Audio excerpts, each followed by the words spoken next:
Good evening, guys. I am about ready to read Frindle. We started Frindle yesterday, and we only got to chapter 1. We had no takers on our commenting about New Hampshire. So New Hampshire is in the northeast corner of the United States. So the climate there would have been colder. So the reason that they were talking about that because it would have been colder. So we're going to move on to chapter 2, and this title is called Mrs. Granger. 5th grade was different. That was the year to get ready for middle school. 5th grade meant passing classes. It meant no morning recess. It meant real letter grades on your report cards. But most of all, it meant Mrs. Granger. Now, yesterday, we learned that Nick was a little bit mischievous. Nick decided that he wanted to play kind of jokes as he went through his younger elementary school, but now that he's in middle school, I wonder if he'll keep doing that. There were about 150 kids in 5th grade. Now, my school, there's not even 150 kids in the elementary school alone. But in this 5th grade class, there was 150 kids all together. Wow, that's a big school. And there were 7 5th grade teachers, 2 math, 2 science, 2 social studies, but only 1 language arts teacher.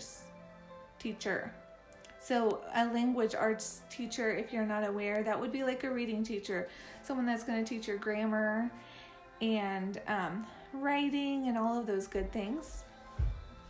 In language arts, Mrs. Granger had a monopoly and a reputation. Think about, what do you think a reputation means? You could have a reputation for a good thing, and you could have a reputation for a not good thing.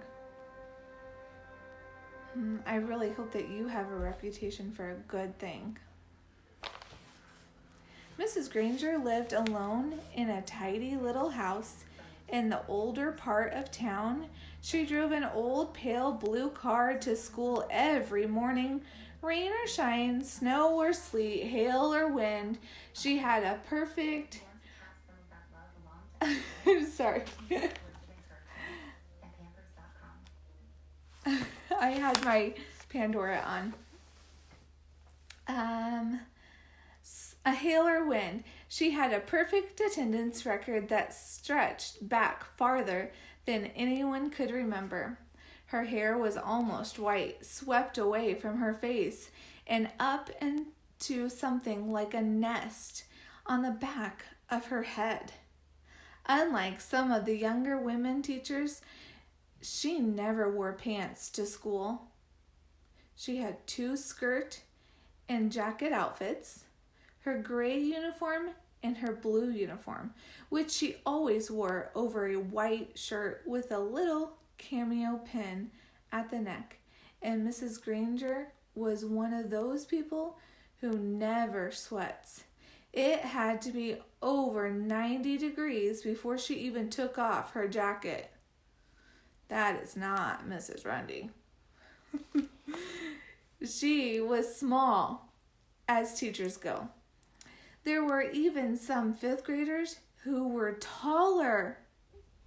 But Mrs. Granger seemed like a giant. It was her eyes that did it. They were dark gray, and if she turned them on full power, they could make you feel like a speck of dust. Her eyes could twinkle and laugh too, and her kids said she could crack really funny jokes. But it wasn't the jokes that made her famous.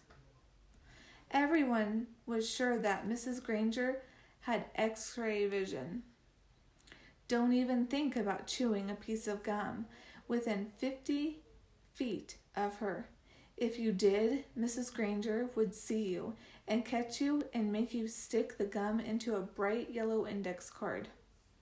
Then she would safety pin the card, oh my gracious, to the front of your shirt, and you'd have to wear it for the rest of the school day. After that, you'd have to take it home and have your mom and dad sign the card and bring it back to Mrs. Granger the next day. And it didn't matter to Mrs. Granger if you weren't in 5th grade, because the way she saw it, sooner or later, you would be. All the kids at Lincoln Elementary School knew that at the end of the line, 5th grade, Mrs. Granger would be the one grading their spelling tests and their reading tests, and worst of all, their vocabulary tests. Weeks after week, month after month, every language arts teacher in the world enjoys making kids use the dictionary. Check your spelling, check that definition, check those syllable breaks. But Mrs. Granger didn't just enjoy the dictionary. She loved the dictionary, almost worshipped it. Her weekly vocabulary list was 35 words long, sometimes longer. Like in my class, we have about 10. 35 words. Can you imagine? Wowzer. As if that wasn't bad enough, there was a word of the day on the blackboard every morning. If you gave yourself a day off and didn't write one down, and look it up and learn the definition, sooner or later, Mrs. Granger would find out if then just for you, there would be 2 words for the day for a whole week. I want to back up. I want to show you a picture of Mrs. Granger.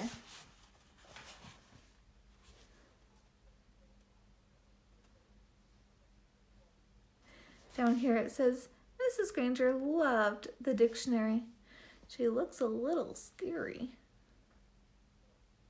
Have you ever seen anyone have a book presented like this before? In my classroom, I don't have a book presented like this. At a place I go has a book presented like this. I wonder if you've ever been to a place that has a book presented like that. Mrs. Granger kept a full set of 30 dictionaries on a shelf at the back of the room, but her pride and joy was one of those huge dictionaries with every word in the universe in it, the kind of book it takes 2 kids to carry. It sat on its own little table at the front of her classroom, sort of like the altar at the front of a church. Have you ever seen one at the front of a church? That's where I see mine. Every graduate at Lincoln Elementary School for the past 35 years could remember standing at the table listening to Mrs. Granger's battle cry, "Look it up, that's why we have the dictionary." Even before the school year started, when it was still the summer before 5th grade, for Nick and his friends, Mrs. Granger was already busy. Every parent of every new 5th grader got a letter from her. Nick's mom read part of it out loud during dinner one night in August. Every home is expected to have a good dictionary in it so that each student can do his or her homework properly. Good spelling and good grammar and good word skills are essential for every student. Clear thinking requires a command of the English language, and 5th grade is the ideal time for every girl and boy to acquire an expanded vocabulary. And then there was a list of the dictionaries that Mrs. Granger thought would be acceptable for home study. What would you think if I sent those home to you right now? Wow. Or if your teacher for next year sent you home a list of things that you could be studying for next year. Crazy talk. Mrs. Allen said, "It's so nice to have a teacher who takes her work so seriously." Oh, this seriously. Nick groaned and tried to enjoy the rest of his hamburger, but even watermelon for dessert didn't cheer him up. Nick had no particular use for the dictionary.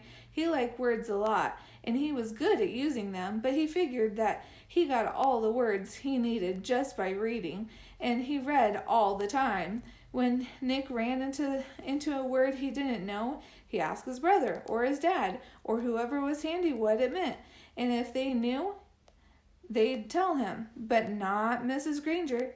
He had heard all about her, and he had seen 5th graders in the library last year, noses stuck in the dictionaries, frantically trying to finish their vocabulary sheets before English class. It was still a week before school, and Nick already felt like 5th grade was going to be a very long year. Oh my gracious, I thought school had already started. He's already just thinking about what life will be like in Mrs. Granger's class. Can you imagine? That's a lot of work, even for 5th grade. So this is the end of chapter 2. I will do chapter 3 tomorrow. I hope that you are enjoying Frindle. It will get even more interesting as we go. I'm going to end the video now, but I cannot wait to see you guys tomorrow. If you are a North Nottoway Mustang, I will see you cheering and waving and greeting you. I wish I could hug you though. I'll see you later. Have a great night, guys.